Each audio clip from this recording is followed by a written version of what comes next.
Անդրանիկ Թևանյանը Հայաստան դաշինքից էր, զգաց լճացվում է գնում, դուրս եկավ Հայաստան դաշինքից, սկսեց իր շարժումը Մայր Հայաստանը, հավաքեց քաղաքագետներին, գիտնականներին իր շուրջը, հասարակական կազմակերպությունների ներկայացուցիչներ, այո, մշակութային գործիչներ, ու իր առաջին քայլը եղավ Երևանի քաղաքապետի ընտրություններին մասնակցելը ու գրանցել այդ հաջողությունը, այսինքն ամբողջությամբ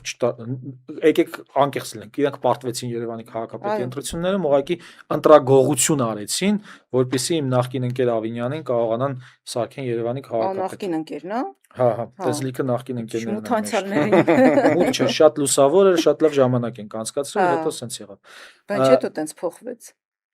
Դե հիմա եթե Նիկոլ Փաշինյանի իշխանության մեջ չլիներ, ասենք ուրիշ իշխանության մեջ լիներ, կարող է այս օրին չընկներ։ Ես ասում եմ, բոլորը գերի են, բայց տեսեք, եթե այդ իրավապահ մարմիններում գերի են, այս սրանք, որ այնտեղ արդեն կարասներս, այստեղ հանցագործություններ են արել, Արցախը հանձնել են ու հիմա ասում են Արցախը, այսինքն իրանք հիմա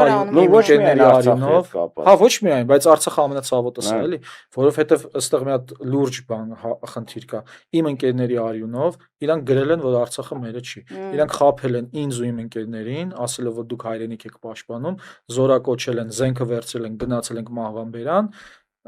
որպեսզի Արցախը հանձնեն։ Ու այսօր ասեն սրա համար բոլոր տեսակի հայհոյանքները հասնում է